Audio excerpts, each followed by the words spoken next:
வணக்கம் நண்பா. Indian cost கார்டில் இருந்து 0 to 2025 பேஜுக்கான நோட்டிஃபிகேஷன் வந்து அனௌன்ஸ் பண்ணியிருக்காங்க. இதில் மொத்தம் 300 வேகன்சி வந்து அவங்க அனௌன்ஸ் பண்ணியிருக்காங்க. என்னென்ன டாக்குமெண்ட்ஸ் தேவைப்படுது, என்னென்ன டீட்டெயில்ஸ் வந்து அவங்க கொடுத்துருக்காங்க, இதை பற்றின விவரமாக வந்து இந்த ஒரு வீடியோவில் நம்ம பார்க்க போகிறோம். ஸ்கிப் பண்ணாமல் பாருங்கள். நீங்கள் டிஃபென்ஸில் ஜாயின் பண்ண விரும்புகிறீங்க அப்படின்னா நம்ம சேனலை சப்ஸ்கிரைப் பண்ணி ஃபாலோ பண்ணிடுங்க.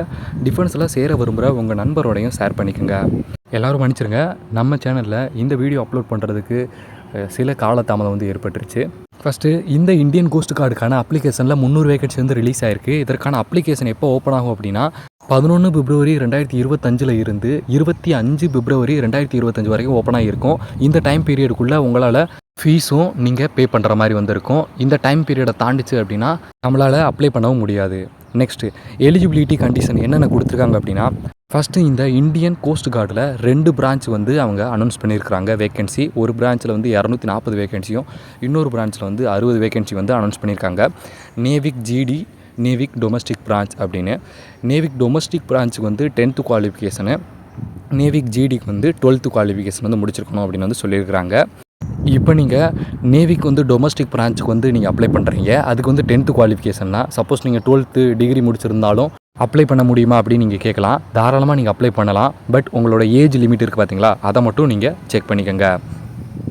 இதோட ஏஜ் லிமிட் எவ்வளோ கொடுத்துருக்காங்கன்னா 18 வயசுலேருந்து மேக்ஸிமம் 22 வயசு வரைக்கும் நீங்கள் அப்ளை பண்ண முடியும்.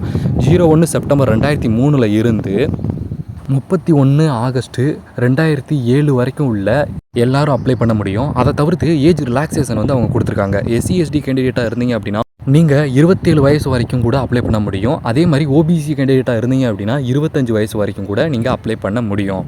சாரி நண்பா, வேகன்சியில் வந்து நேவிக் ஜிடி அதாவது சென்ட்ரல் டியூட்டி அந்த இதுக்கான வேகன்சி 260 வந்து கொடுத்துருக்காங்க.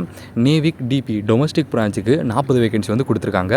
இதில் வேகன்சி டீட்டெயில்ஸை நீங்கள் பார்த்துருப்பீங்க. ஆக்சுவலாக ஒவ்வொரு ஜோனுக்கும் என்னென்ன மாதிரியான வேகன்சி எவ்வளோ வந்து கொடுத்துருக்கோம் அப்படின்ற மாதிரி வந்து கொடுத்துருக்காங்க பார்த்தீங்களா. நார்த்தில் வந்து ஜென்ரலுக்கு 4 வேகன்சி, இடபிள்யூஎஸ்க்கு 1 வேகன்சி, ஓபிசிக்கு 2, எஸ்சிக்கு எஸ்டிக்கு வந்து 2 இந்த மாதிரி இண்டிவிஜுவலாக ஒவ்வொரு ஸ்டேட் வைஸ் இல்லாமல் ஜோன் வைஸாக வந்து அவங்க மென்ஷன் பண்ணியிருக்கிறாங்க. இதில் அவங்க குறிப்பிட்டு சொல்கிற விஷயம், இந்த வேகன்சி டென்டேட்டிவ் மட்டும்தான். இது சேஞ்ச் ஆகிறதுக்கு பாசிபிள் இருக்குது. அதாவது வேகன்சி அதிகமாகிறதுக்கும் பாசிபிலிட்டிஸ் இருக்குது அப்படின்றத அவங்க சொல்கிறாங்க. அதே மாதிரி எஸ்சி எஸ்டி ஓபிசி சர்டிஃபிகேட்டை வச்சு நீங்கள் அப்ளை பண்ணாலும், இடபிள்யூஎஸ் சர்டிஃபிகேட்டை வச்சு நீங்கள் அப்ளை பண்ணாலும் உங்களுக்கு வேகன்சியை ரிசர்வ் பண்ணி வைக்க மாட்டோம் அப்படின்னு வந்து சொல்கிறாங்க. அதாவது அதில் வந்து ஓபிசிக்கு 1 வேகன்சி அப்படின்னு வந்து கொடுத்துருப்பாங்க. நீங்கள் சவுத்துலேருந்து நீங்கள் வந்து அந்த ஒரு வேகன்சிக்காக நீங்கள் அப்ளை பண்ணுறீங்க அப்படின்னா அந்த ஒரு வேகன்சி ஓபிசிக்காக வந்து ரிசர்வ் பண்ணி வைக்க மாட்டாங்களாம். நீங்கள் ஓப்பன் கேண்டிடேட்டோடு தான் நீங்கள் போட்டி போடுற மாதிரி இருக்கும். ஓபிசிக்கான கட் ஆஃப் இருக்குது பார்த்தீங்களா, அந்த கட் ஆஃபை நீங்கள் குவாலிஃபை பண்ணுறீங்கன்ற பட்சத்தில் நீங்கள் அந்த போஸ்ட்டுக்கு எலிஜிபிள் அப்படின்னு வந்து அவங்க சொல்கிறாங்க. இந்த இதுக்கு ஆன்லைனில் நீங்கள் அப்ளை பண்ணுறப்ப உங்களோட லைவ் இமேஜை கேப்சர் பண்ணி தான் அப்லோட் பண்ணணும்னு வந்து சொல்கிறாங்க. டியூரிங் ஆஃப் ரிஜிஸ்ட்ரேஷன், எப்போ நீங்கள் ரிஜிஸ்டர் பண்ணுறீங்களோ அப்ளை பண்ணுறீங்களோ அந்த டைமில் அப்படின்னு வந்து மென்ஷன் பண்ணியிருக்கிறாங்க. பட் ரியாலிட்டி எந்த மாதிரின்னு தெரியலை.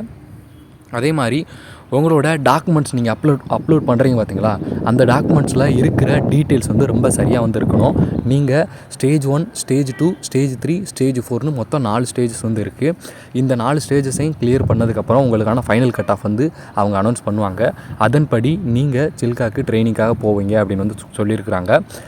இதில் நீங்கள் கொடுக்குற எந்த ஒரு நீங்கள் அப்ளை பண்ணுறப்ப இருக்கிற டாக்குமெண்ட்ஸில் இருக்கிற விவரங்கள் தவறாக வந்து பதிவு பண்ணப்பட்டிருந்துச்சு அப்படின்னா உங்களை எந்த ஒரு ஸ்டேஜ்லையும் ரிஜெக்ட் பண்ணுவாங்க. எந்த ஒரு காரணம் வந்து உங்கள்கிட்ட கேட்காமே ரிஜெக்ட் பண்ணிடுவேன் அப்படின்னு வந்து சொல்கிறாங்க.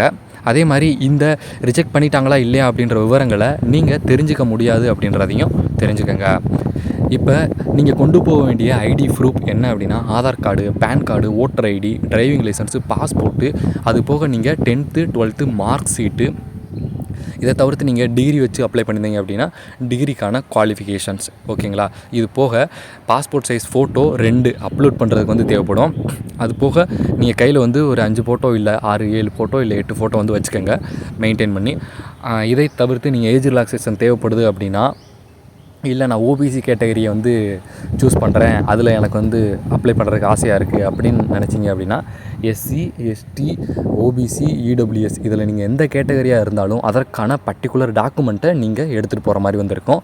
அதற்கான வேலிடிட்டியையும் நீங்கள் ஒரு தடவை செக் பண்ணிக்கோங்க. அடுத்து ஸ்டேஜ் 1ல் நீங்கள் அப்ளை பண்ணதுக்கப்புறம் உங்களுக்கு ஸ்டேஜ் 1 வந்து அனௌன்ஸ் பண்ணுவாங்க. ஸ்டேஜ் 1ல் வந்து உங்களுக்கு எக்ஸாம் வந்து நடக்கும். அந்த எக்ஸாமில் நீங்கள் 30 மார்க் யூஆராக இருந்தாலும் சரி, ஓபிசியாக இருந்தாலும் சரி, இடபிள்யூஎஸ்ஸாக இருந்தாலும் 30 மார்க் எடுத்துருக்கணும். எஸ்சி எஸ்டியாக இருந்தீங்க அப்படின்னா 27 மார்க் எடுத்தால் வந்து பாஸ் அப்படின்னு வந்து சொல்கிறாங்க. இது வந்து டொமஸ்டிக் பிரான்ச்சு, அதாவது நீங்கள் 10th வச்சு அப்ளை பண்ணுவீங்களா அது. இப்போ நீங்கள் பார்க்குறது இருக்குது பார்த்தீங்களா, செக்ஷன் 1 செக்ஷன் 2. இதில் ஓவராலாக நீங்கள் 30 மார்க் வந்து எடுக்கிற மாதிரி இருக்கும் யூஆர் இடபிள்யூஎஸ் ஓபிசி கேண்டிடேட்டாக இருந்தீங்க அப்படின்னா. அதே மாதிரி 27 எடுக்கணும் எஸ்சி எஸ்டி கேண்டிடேட்டாக இருந்தீங்க அப்படின்னா. செக்ஷன் 1 செக்ஷன் 2 ரெண்டையும் சேர்த்து நீங்கள் யூஆர் இடபிள்யூஎஸ் ஓபிசி கேண்டிடேட்டாக இருந்தீங்க அப்படின்னா 50 மார்க்கும், எஸ்சி எஸ்டி கேண்டிடேட்டாக இருந்தீங்க அப்படின்னா 44 மார்க்கும் எடுத்தீங்க அப்படின்னா நீங்கள் ஸ்டேஜ் 1 வந்து குவாலிஃபை ஆகிட்டீங்க. செகண்டு உங்களுக்கான ஸ்டேஜ் 2க்கு வந்து உங்களை கூப்பிடுவாங்க. ஸ்டேஜ் 2வில் வந்து நீங்கள் ஃபஸ்ட்டு அந்த எக்ஸாமில் நீங்கள் எடுத்த மார்க்கின் அடிப்படையில் ஸ்டேஜ் 2வில் உங்களுக்கு ஃபிசிக்கலும் அண்டு டாக்குமெண்ட் வெரிஃபிகேஷன் வந்து நடக்கும்னு சொல்லியிருக்கிறாங்க. அதே மாதிரி எக்ஸாமில் உங்களுக்கு எந்த ஒரு நெகட்டிவ் மார்க்கிங்குமே கிடையாது அப்படின்னு சொல்கிறாங்க. இந்த ஸ்டேஜ் 2 இருக்குது பார்த்தீங்களா, இந்த ஃபிசிக்கல் அண்டு டாக்குமெண்ட் வெரிஃபிகேஷன், இது 2 நாள் கூட டைம் ஆகலாம் அப்படின்னு சொல்கிறாங்க. ஃபிசிக்கல் டெஸ்ட்டில் 1.6 கிலோமீட்டர் ரன்னிங்கை 7 நிமிஷத்தில் வந்து முடிக்கணும் அப்படின்னு சொல்கிறாங்க. 20 ஸ்குவாட்ஸும் 10 புஷ்அப்பும் வந்து எடுக்கணும்னு வந்து சொல்லியிருக்கிறாங்க. டாக்குமெண்ட் வெரிஃபிகேஷனில் நீங்கள் கொண்டு வர எல்லா டாக்குமெண்ட்ஸும் 31 டிசம்பர் 25, அதாவது 2025க்குள்ளே அது வரைக்கும் வேலிட் ஆகுற மாதிரியான டாக்குமெண்ட்ஸை கொண்டு வர சொல்லியிருக்கிறாங்க. அதே மாதிரி ஏதாவது சின்ன சின்ன ரிஜெக்ஷன்ஸ் இருந்துச்சு அப்படின்னா அதை joinIndiancoastguard.cdac.in இந்த வெப்சைட்டில் நீங்கள் செக் பண்ணி பார்த்துக்கலாம் அப்படின்னு சொல்கிறாங்க. இது முடித்ததுக்கப்புறம் உங்களுக்கான மெடிக்கல் எக்ஸாம் வந்து நடக்கும். அதனால தான் வந்து 1லேருந்து 2 நாள் ஆகுது அப்படின்னு சொல்கிறாங்க. சப்போஸ் நீங்கள் அன்ஃபிட் ஆகிட்டீங்க அப்படின்னா அன்ஃபிட் ஆனதில் இருந்து 21 நாளுக்குள்ளே அவங்க சொல்கிற நியரஸ்ட்டு மிலிட்ரி ஹாஸ்பிட்டலில் நீங்கள் திரும்ப மெடிக்கல் செக் பண்ணணும் அப்படின்னு சொல்கிறாங்க. அதை நீங்கள் குவாலிஃபை பண்ணிட்டீங்க அப்படின்னா நீங்கள் தாராளமாக திரும்ப உள்ளே போயிடலாம் அப்படின்னு சொல்கிறாங்க. எல்லாம் நீங்கள் முடிச்சிட்டிங்க அப்படின்னா ஸ்டேஜ் 3ல் நீங்கள் அப்லோட் பண்ண எல்லா டாக்குமெண்ட்ஸு, ஸ்டேஜ் 2வில் நீங்கள் சப்மிட் பண்ண எல்லா டாக்குமெண்ட்ஸு, ப்ளஸ் நீங்கள் மெடிக்கல் குவாலிஃபை பண்ண அந்த documents, plus police verification documents, உங்களுக்கான ஸ்டேஜ் 3யோட அட்மிட் கார்டு, அது போக மெடிக்கலில் நீங்கள் குவாலிஃபை ஆனீங்களா இல்லையான்றதுக்கான அந்த டாக்குமெண்ட்ஸு, இது எல்லாத்தையும் ஸ்டேஜ் 3யில் நீங்கள் சப்மிட் பண்ணதுக்கப்புறம் ஸ்டேஜ் 4க்காக வந்து உங்களை கூப்பிடுவாங்க. ஸ்டேஜ் 4ல் நீங்கள் அந்த எல்லா டாக்குமெண்ட்ஸையும் நம்ம ட்ரைனிங் பேஸில் சப்மிட் பண்ணுற மாதிரி வந்துருக்கும். அவங்க செக் பண்ணதுக்கப்புறம் நம்மளுக்கு வந்து திரும்ப வந்து ப்ரொவைட் பண்ணிடுவாங்க. அதுக்கப்புறம் நம்மளோட ட்ரைனிங் வந்து ஸ்டார்ட் ஆயிரும். இவ்வளோதான் நண்பா. இதை தவிர்த்து உங்களுக்கு வேறு ஏதாவது டவுட் இருந்துச்சு அப்படின்னா நீங்கள் தாராளமாக நம்மளோட யூடியூப் சேனல், நம்மளோட வாட்ஸ்அப் குரூப் அண்ட் டெலகிராம் சேனலில் கமெண்ட் பண்ணலாம். உங்களுக்கான பதிலை நான் கூடிய விரைவில் கொடுக்குறதுக்கு ட்ரை பண்ணுறேன். ஆன்லைன் அப்ளையோட டேட்டு 11 பிப்ரவரி 2025 இருந்து 25 பிப்ரவரி 2025 வரைக்கும் அப்படின்றத மறந்துடாதீங்க.